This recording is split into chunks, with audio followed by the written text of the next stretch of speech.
nze mbadde ngamba mikwano gya Mujja wa Sheebah abamuli okumpi mumugamba lekeraawo okwereega. Sheebah muzi mulungi nnyo lwa nsonga mu mbuuzi lwaki. Sheebah ye muntu akwagalira ku bbawo naye ng'akugambye nze saagala bufumbo. Nti Jesse yamwagaddeko olw'okuba ayagala okuzaala ate yandizadde mu kiti naye tayagala bufumbo. Sheebah ye mukazi akoze ebintu bye ng'era akaana ke kaazadde tatunulidde bya bugagga bya musajja.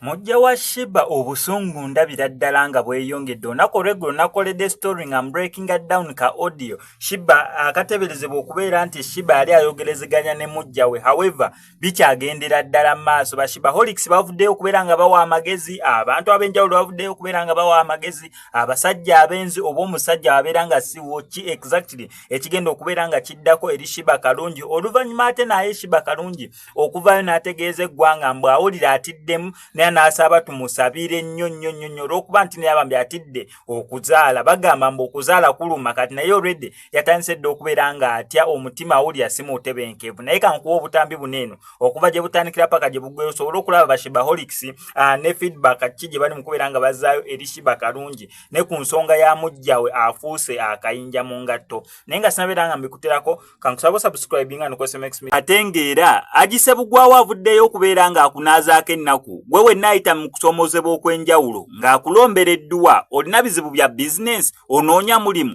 visa, relationship, ebizibu byonna eby'enjawulo ajja sobola bulungi nnyo okubeera ng'akulombereddwa ng'omukubirako ku nnamba ye ey'essimu mukwatagane.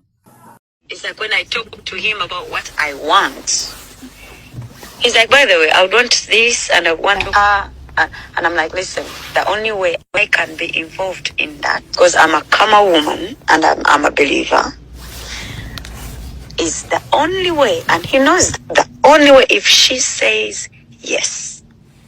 So it wasn't a thing of, because I've known him for quite some time, but I didn't even know you. I didn't even know his kids. I didn't even, so really it's not something I've been creating in my head. I'm a very fucking open-minded person, first of all. And then when you showed him your picture for the first time and the kids, I was like, oh, that's cute. And then I'm like, I want to meet her one time. And then when you came to Uganda, he's like, okay, come around. And then I met you and you're a beautiful human. And I'm attracted to beautiful humans. And I loved how warm you are with your family. I'm like, this is cute. I would love to be part of this. I spoke to him today. I told, he's in a better place. I spoke to him today. I told him to make sure he understands his side. It's not about what he wants.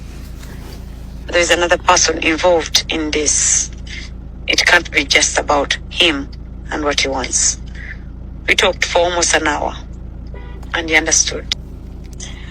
He said no, and you made it very, very, very, very clear. Agaddeko olw'okuba ayagala okuzaala ate yandizadde mu kiti naye tayagala bufumbo. Sheebah ye mukazi akoze ebintu bye ng'era akaana ke kaazadde tatunulidde bya bugagga bya musajja akakoleredde ky'ovola nti agenza okuzaala nga n'abantu abamu tugamba Sheebah mugumba, simanyi famire ye yamukolimira, simanyi Sheebah talizaala, naye abadde ategekera mwana we gwagenda okuzaala kubanga yamanya abasajja b'ennaku zino tebalabirira baana.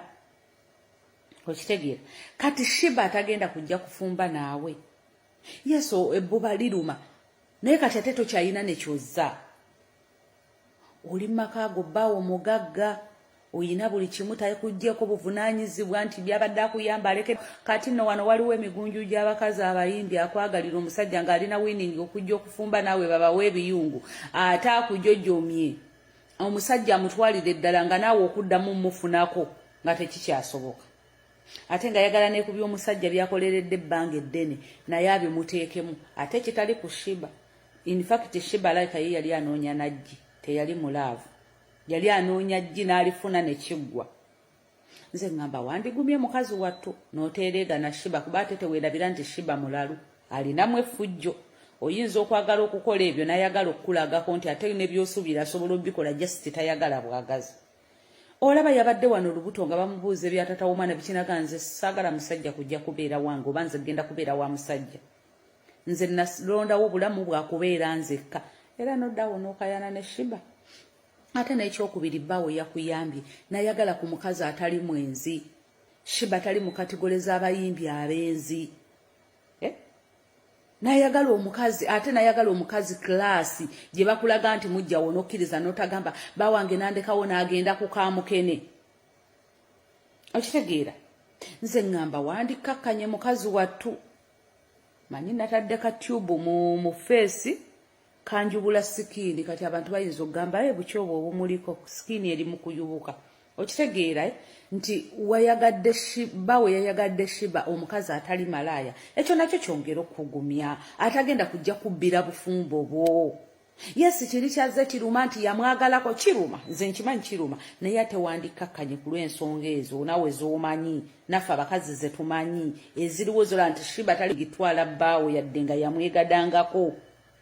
Nkiddamu mukyala munnange baawo bw'abanga mwenzi nga wafumbira omusajja nga mwenzi naawe yenda bw'aleeta ekiwuka kya kizimba gwereeta ekiwuka nga kyakuddukana ennyanja ekutta ogimira musajja gwe nga tonnanvuma ku baana b'olina genda obakebeze oyinza osangamu nga mulimu abatali babo oyasaamirira oyinza okubamba bino ebisajja ebyenzi ebyenda ku baana b'abantu wammamba abakyala bannange bw'ofumbirwanga omusajja omwenzi naawe yenda kiwulidde naawe yenda ate buli musajja alina endowooza ng'eyoono omusajja abali mu kunvumira mu komenti kambabuulira ekintu kimu nga tonnafa nga maama otannafa agenda kubuulira ekika kye ekituufu tonnamanya kika kyo kituufu mukyala munnange ng'oli eyo nga wafumbirwa omusajja nga mwenzi bw'ayenda naawe yenda ate bw'ovaayo n'abayo soda wa kokokola awantu wadde we wati kyo kituufu era nyinza okubeera nga ndi ssenga era njabeera ssenga ku baana abafumbiddwa abasajja abenzi mwana wa mwannyina zitagenda kufumbirwa musajja mwenzi muleke bwamma abakyala bannange oyagala wangalira mu bufumbo bo nga musajja wo nga mwenzi ng'obwagala bw'ayenda naawe yenda okiwulidde temugenda kunvuma temugenda kuntiisatiisa nammwe mutwalize muli mwasaamirira ate biyinza okuba bibino ebisajja ebyensi ebyenda ku bakazi baabwe wenewena ovudde era oleesa omukkuto guleeta omukkuto nange nguleete bwamma mwende bw'ayenda nga naawe oyenda temutumanyiira ani gw'omanyiira. It's like when I talk to him about what I want, he's like, by the way, I would want this and I want and I'm like, listen, the only way I can be involved in that, because I'm a Kama woman and I'm a believer, is the only way, and he knows the only way if she says yes. So it wasn't a thing of, because I've known him for quite some time, but I didn't even know you. I didn't even know his kids. I didn't even, so really it's not something I've been creating in my head. I'm a very fucking open-minded person, first of all. And then when you showed him your picture for the first time and the kids, I was like, oh, that's cute. And then I'm like, I want to meet her one time. And then when you came to Uganda, he's like, okay, come around. And then I met you and you're a beautiful human. And I'm attracted to beautiful humans. And I loved how warm you are with your family. I'm like, this is cute. I would love to be part of this. I spoke to him today. I told, he's in a better place. I spoke to him today. I told him to make sure he understands your side. It's not about what he wants. There's another person involved in this. It can't be just about him and what he wants. We talked for almost an hour and he understood. He said no, and he made it very, very, very, very clear.